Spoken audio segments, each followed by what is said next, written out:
हम चैप्टर पढ़ रहे थे, चैप्टर 10 था हमारा कामचोर। लेखक कौन थे इसके? इस्माइल चुगताई। इस्माइल चुगताई के द्वारा लिखा हुआ था। पाठ में हमने पढ़ा था कि जो छोटे बच्चे हैं उनसे काम करना, छोटे मोटे काम हैं उन्हें खुद को स्वयं कर देने चाहिए, उसके लिए नौकरों की आवश्यकता नहीं है। और ऐसा ही एक परिवार था जिसका यहाँ पर भी वर्णन किया है। और बच्चे छोटे मोटे काम के लिए उनको जब कहा गया तो वो करने के लिए भी तैयार हो गए, लेकिन उनके काम में मतलब उनको उसका अंदाज नहीं है कि किस काम को किस तरह से करना चाहिए, तो कितनी सारी परेशानियां परिवार वालों को झेलनी पड़ती है, वो यहाँ पर सब बताया था। हमने बताया था कि यहाँ तक पढ़ा था कि पेड़ों में पानी डालने का काम शुरू हुआ और जिसके कारण सारा जो था कीचड़ भी वहां घर के आंगन में कीचड़ ही कीचड़ हो गया। आगे है, अब सब आंगन से भी निकाले गए, क्योंकि सब जगह क्या हो गया था, पानी के कारण, पानी और धूल मिट्टी के कारण जो कालीन को झाड़ा था उसके अंदर जो धूल थी, और फिर बाद में जो पानी डालने का काम किया कालीन के ऊपर, जिसके कारण सब जगह वहां पर कीचड़ हो गया था। पेड़ों को पानी डाली जाए, अब सब आंगन से भी बाहर निकाले गए। तय हुआ कि पेड़ों को पानी दिया जाए। बस सारे बच्चे बाल्टियां, लोटे, तसले, भगोनी, पतीलियां लूट ली गई, और जिन्हें ये चीज भी ना मिली वो डोंगे और कटोरे और गिलास भी लेकर के भागने लगे। क्योंकि छोटे बच्चों का क्या होता है कि एक व्यक्ति जो काम करेगा वो सबको करना होता है, तो यही ऐसा इस कहानी के अंतर्गत हुआ कि सारे बच्चों को पानी डालने के लिए जो बर्तन जो मिला, तो उससे क्या होगा, पूरी व्यवस्था बिगड़ गई। किचन के सारे बर्तन वो ले आए, वो सारी गंदगी हो गई, वो गंदे पैनों से अंदर गए तो वहां गंदगी हो गई, तो काम और ज्यादा फैल गया। आगे एक सेकंड देखिए,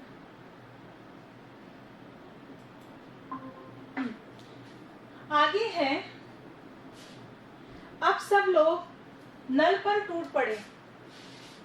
यहाँ भी एक घमासान मची थी। घमासान मतलब आपस में उन लोगों का युद्ध की तरह हो गया, लड़ाई झगड़ा जैसा होता है वैसा। क्या मजाल कि कोई एक बूंद पानी भी किसी के बर्तन में आने दे सके। ये हो गया कि नल के नीचे जो बर्तन लगाता, दूसरा उसको आकर के उसको टल्ला लगाता, तीसरा उसको धक्का लगाता, तो पानी किसी के बर्तन में नहीं जा रहा था। आवाज आ रही बेटा मेरी? Yes ma'am. किसी के बर्तन में भी पानी नहीं जा रहा था, क्योंकि सभी बच्चों को चाहिए था कि शायद मुझे पानी मिल जाए, मुझे पानी मिल जाए। इस तरह से घमासान होने के कारण वो पानी किसी एक बच्चे के बर्तन में नहीं जा रहा था, और बल्कि पूरा मिसमैनेज हो गया था। आगे लिखा है,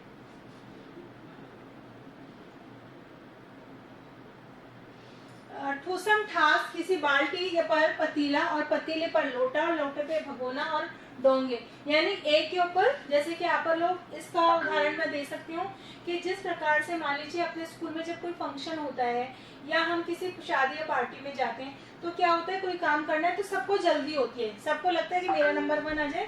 तो जैसे नल के नीचे आप लोग कई बार लंच टाइम में आपने देखा होगा कि वाटर बॉटल से अगर जब हम वाटर कैंपर से जब पानी लेते हैं तो एक बॉटल लगाता है, फिर दूसरा को जल्दी होता है, दूसरा लगाता है, तीसरा लगाता है, तो वो पानी वेस्ट होता है, किसी के पास में भी वो पानी नहीं आ पाता। तो ऐसा ही कुछ यहाँ हो रहा था। पहले तो धक्के चले, फिर कुनिया मतलब, और उसके बाद बर्तन, यानी पहले तो एक दूसरे को धक्का दे करके, इस तरह से हाथ से धक्का दे करके तू हट जा, तू हट जा, इस तरह से करके वो नहीं, फिर बाद में कोहनी, यानी कि जब धक्कों से काम नहीं चला, पहले तो धक्का साइड करके फिर कोहनी मार करके दूसरे के व्यक्ति को हटा करके पानी लेना चाहा, और इससे भी जब काम नहीं बना तो बाद में बर्तनों से एक दूसरे को मारना पीटना स्टार्ट हो गया। फौरन बड़े भाइयों, बहनों और मामुओं और दमदार मौसियों और फूफियों को की कुमक भेजी गई। फौज मैदान में हथियार फेंककर पीठ दिखाकर चली गई। देखिए, जब बच्चे आपस में बहुत झगड़ा होना लग जाता है, उनकी शैतानियां बढ़ने लग जाती है, तो फिर एक बच्चा जाकर के क्या होता है, अपने घर वालों को बुला के लाने लग जाता है कि देखो बाहर क्या हो रहा है, लड़ाई, क्योंकि उसको पता है कि मैं लड़ाई नहीं कर सकता, तो वो बीच बचाव करने का, क्योंकि हर किसी में एक अलग खासियत होती है। कोई लड़ने में बहुत परफेक्ट होता है, कोई बोलने में बहुत परफेक्ट होता है, कोई बॉडी बिल्डर होता है तो मारपीट करने में परफेक्ट होता है, कोई अपशब्द बोलने में परफेक्ट होता है, और कोई ऐसा होता है, उनमें से कोई बच्चा ऐसा भी होता है जो एकदम शांत स्वभाव का होता है, उसे ये सब चीजें पसंद नहीं आती, तो वो क्या करता है, वो काम बीच बचाव का काम करता है। बीच बचाव का काम करने के कारण, एक सेकंड होल्ड कीजिए।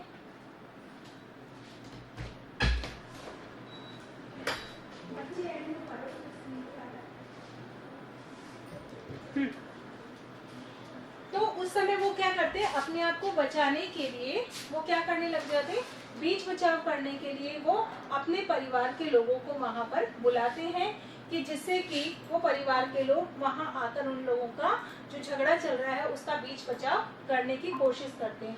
तो यहाँ पे भी इस कहानी के अंतर्गत भी कुछ ऐसा हुआ कि बच्चों का जब झगड़ा बढ़ गया उस पानी को लेकर के, तो कोई एक बच्चा शायद जाकर के परिवार के लोगों को बुला के ले आया, और परिवार के लोग वहां आकर के जब उन्होंने बोला तो वो लोग बर्तनों को वहीं फेंक करके चले गए और मैदान पूरा खाली हो गया। आगे देखिए, इस धींगा मुश्ती में कुछ बच्चे कीचड़ में लथपथ हो गए, जिन्हें नहला करके कपड़े बदलने के लिए नौकरों की वर्तमान संख्या काफी नहीं थी। यानी कि अब वो क्या हुआ, वो सारे बच्चे क्या हो गए, क्योंकि धक्का मुक्की हुई, मारपीट भी हुई, भागे दौड़े अपने आप को बचाने के लिए, और इन सब के कारण से क्या हुआ, कुछ बच्चे फिसल गए, कुछ के गंदे हाथ लग गए, जिसके कारण उनके बच्चे जो हैं वो क्या हो गए, कीचड़ में लथपथ हो गए। अब जो बच्चे कीचड़ में लथपथ हो गए उनको नहलाने के लिए भेजा गया, और बच्चे उसमें से कुछ बच्चे काफी छोटे थे, तो उनको कपड़े चेंज करवाने के लिए जो नौकरों की संख्या वो कम हो गई, क्योंकि एक सिस्टम में नहीं था, सारे बच्चे एक साथ इकट्ठे होकर रखे आ गए थे। आगे देखिए, हम लोग कायल हो गए कि सचमुच यह सफाई का काम अपने बस की बात नहीं, और न पेड़ों को देखभाल हमसे हो सकती है, कम से कम मुर्गियां ही बंद कर दे। अब उनको ये विश्वास हो गया, ना तो हम पानी डाल सकते हैं और ना कर सकते हैं सफाई का काम कर सकते हैं, सब हम छोड़ दो, कोई बात नहीं, लेकिन जो हमने मुर्गियां पाल रखी हैं उनको क्या होता है कि जो मुर्गियां होती है, मुर्गी को किस में रखा जाता है, दड़बे में रखा जाता है। दड़बा शब्द का मतलब होता है मुर्गियों का रखने का जो स्थान होता है वो दड़बा कहलाता है। तो वो कह रहे हैं कि ऐसा करते हैं कि ठीक है, कुछ काम मत करो, तुम तो जाओ, केवल जो मुर्गियां घूम रही हैं उनके ऊपर टोकरी ढक दो, जिससे कि वो मुर्गी उसमें बंद हो जाए। केवल सिंपल सा काम था। अब उसमें भी देखिए कितना मजा आ रहा है। बस शाम ही से जो बांस छड़ी हाथ पड़ी लेकर मुर्गियां हाँकने लगी और चल दड़बे में दड़बे दड़बे दड़बे, यानी कि उन मुर्गियों को पहले तो क्या होता, मुर्गियों को जो दड़बे में भेजना भी आसान काम नहीं, क्योंकि मुर्गियां दौड़ती भागती, आपने देखा होगा अगर कहीं पर तो देखा होगा कि वो बांस की छड़ी हाथ में लेकर मुर्गियों को एक जगह इकट्ठा किया गया और इकट्ठा करके उनको दड़बे में बंद करने की कोशिश की गई। पर साहब, मुर्गियों को भी किसी ने हमारे विरुद्ध भड़का रखा था। अब देखिए, मुर्गियों को जो है लिखा है भड़का रखा था, यहाँ पर व्यंग किया गया, मजाक में कहा गया। अब मुर्गियों को कोई भड़का सकता है क्या, मतलब हमारे विरुद्ध समझा रखा था। ऊंट पटांग इधर उधर कूदने लगी। अब मुर्गियों को अगर किसी पक्षी को आप लेके उसके पीछे छड़ी लेकर भागोगे तो वो तो उड़ेंगे उड़ेंगे, तो उधर भागेंगे। तो ऐसे ही जब वो छड़ी लेकर मुर्गियों के पीछे बच्चे भाग रहे थे तो मुर्गियां इधर उधर कूदने लगी, भागने लगी, थोड़ा सा उड़ती फिर आगे बैठ चली जाती, फुदक फुदक के इधर उधर जाने लगी। दो मुर्गियां खीर के प्यालों से जिस पर आया चांदी के वर्क लगा रही थी, दौड़ती फड़फड़ाती हुई निकल गई, क्योंकि मुर्गियों को क्या हुआ, वहां से भगाया जा रहा था। अब मुर्गी का जो एक्सपीरियंस लोग थे वो तो उसको पकड़ करके सीधे दड़बे में बंद कर सकते थे, लेकिन बच्चों को इसका आइडिया नहीं था कि मुर्गियों को दड़बे में किस तरह से बंद किया जाता है। तो वो छड़ी लेकर बच्चे उनके पीछे पीछे भाग रहे थे। अब भागने के कारण मुर्गी को लगा कि हमें पकड़ रहे, तो अपने आप को बचाने के कारण उन्होंने क्या किया, जो दो मुर्गियां थी खीर के प्यालों में, जिन पर जो वहां की आया थी, आया मतलब वहां काम करने वाली जो थी, वो चांदी के बर्फ उन खीर के प्यालों के ऊपर लगा रही थी, और इतनी देर में मुर्गियां जो दौड़ती दौड़ती फड़फड़ाती हुई उसके ऊपर से निकल गई। किसमें से, जो पंजे थे किसके ऊपर डाल दिए उन्होंने, खीर के अंदर। तूफान गुजरने के बाद पता चला कि प्याले खाली हैं और सारी खीर दीदी के कामदानी के दुपट्टे और ताजे धुले सिर पर लगी हुई है। आप देखिए, मुर्गी जब ऐसे फड़फड़ फड़फड़ करके चल रही थी तो क्या हुआ, फड़फड़ाने से उस खीर के प्यालों में उन्होंने जैसे ही रखा तो उसके वजन के कारण जो खीर थी वो तो सारी उछल गई और उछल के उनके दुपट्टे में लगे और उनके सिर के ऊपर वो सारी खीर डल गई। उन मुर्गियों के कारण, और जो खीर के प्याले थे वो बिल्कुल खाली हो गए। क्लियर है? आ रहा है मजा? आ रहा है? Yes, ma'am. ठीक है। अब देखिए सीन, आप कुछ सोचो कि आपके सामने ये अगर सामने पेश हो रहा होगा तो कितना मजा आ रहा होगा। तूफान गुजरने के बाद पता चला कि प्याले खाली हैं और सारी खीर दीदी के कामदानी के दुपट्टे, कामदानी मतलब थोड़ा हैवी दुपट्टा, वर्क वाला दुपट्टा, उस दुपट्टे के ताजे धुले सिर पर लगी हुई थी। एक बड़ा सा मुर्गा अम्मा के खुले हुए पानदान में कूद पड़ा। अब वहां मुर्गियों के साथ मुर्गा भी था और मुर्गा ने क्या किया, अम्मा का पानदान, पानदान क्या होता है, जो मोमडन्स लोग होते हैं उनको पान खाने का शौक होता है, तो उनके पास एक बॉक्स होता है जिसे हम पानदान कहते हैं, जिसके अंदर पान के में जिस तरह से पान लगाते हैं ना, उसकी सारी सामग्री उसके अंदर बॉक्सेस बने होते, डिवाइड किए होते, पार्टीशन होते हैं, मतलब उनमें वो पान लगाने की सारी सामग्री होती है। और सरोता होता है, सरोता का मतलब होता है सुपारी को काटने की चीज होती है, वो सरोता कहलाता है, वो उसमें रखा जाता है, तो वो पानदान कहलाता है। तो अम्मा के जो खुला हुआ पानदान था उस पे वो कौन कूद पड़ा, मुर्गा। और कत्थे चूने में लुथड़े हुए पंजे लेकर के नानी अम्मा के सफेद दूध जैसी चादर पर छापे मारता हुआ निकल गया, क्योंकि जो पानदान होता है उसमें कत्था भी होता है, कत्था होता है जो रेड कलर का हम पान के ऊपर लगाते हैं। तो जब उसके पंजे उस रेड कलर के कत्थे के ऊपर पड़े और कत्थे पे पड़ने के बाद में पूरे उसमें सन गए, इकट्ठे हो गए, तो उस पंजों को लेकर के वो नानी के जो सफेद चादर बिछी हुई थी, दूध की जैसे सफेद, मतलब इतने क्लीन चादर थी, उसके ऊपर वो पंजे उसने छाप दिए। तो देखो सिर्फ नुकसान ही नुकसान हो रहा है। एक मुर्गी दाल की पतीली में छपाक मार करके भागी। अब देखिए दो मुर्गों ने तो ऐसा किया और तीसरी मुर्गी ने क्या किया, एक पतीली में छपाक मार करके, जहाँ दाल रखी थी दाल के ऊपर छपाकी मार करके भागी और सीधी जाकर मोरी में इस तेजी से फिसली कि सारी कीचड़ मौसी जी के मुंह पर पड़ी, जो बैठी हुई हाथ मुंह धो रही थी। क्या हुआ कि वो दाल, जब दाल में उसने छपाके मारे तो छपाके मारने से दाल के कारण वो फिसल नहीं हो गई, उसके पंजे फिसलनेदार हो गए, क्योंकि दाल में जो स्टार्च होता है उसके कारण वो पंजे फिसल गए और फिसल करके वो सीधी कहाँ जाके गिरी, मोरी। मोरी का मतलब होता है नाली, नाली जहाँ से गंदा पानी निकलता है। तो मोरी में जाकर कितनी तेजी से फिसली कि सारा जो वहाँ पे जमा जो कीचड़ था वो कीचड़ उछल करके, क्योंकि वो जब ऐसे फिसली तो फिसलने के साथ साथ वो कीचड़ भी उछल गया और उछल के कहाँ गिर गया, वहां पर मौसी जी के, जहां पर वो मुंह हाथ धो रही थी, मौसी जी पास में बैठी, उनके मुंह पर जाके वो सारा कीचड़ लग गया। इधर सारी मुर्गियां बेन तेल का ऊंट बनी चारों तरफ दौड़ती रही, मतलब वो सारी मुर्गियां जो थी ऊंट की तरह उछलती कूदती इधर उधर उड़ती फिरती रही और एक ही दड़बे में जाने को राजी न थी। ऐसा लग रहा था कि मानो वो मुर्गियां दड़बे में जाना ही नहीं चाहती हो, क्योंकि उन्हें तो ये तो पता ही नहीं था कि मुझे बंद कर रहे हैं, बस वो सोच रही थी कि मेरे पीछे ये भाग रहे हैं, तो उसके साथ साथ वो इधर उधर सब कुछ अस्त व्यस्त उन्होंने कर दिया। इधर किसी को सूजी की जो भेड़ें आई हुई हैं लगे हाथों उन्हें भी दाना खिला दिया जाए।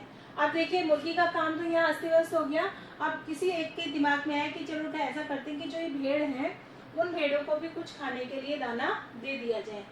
दिन भर की भूखी भेड़ें दाने का सूप देकर के जो सबकी सब उस पर झपटी तो भाग कर जाना कठिन हो गया।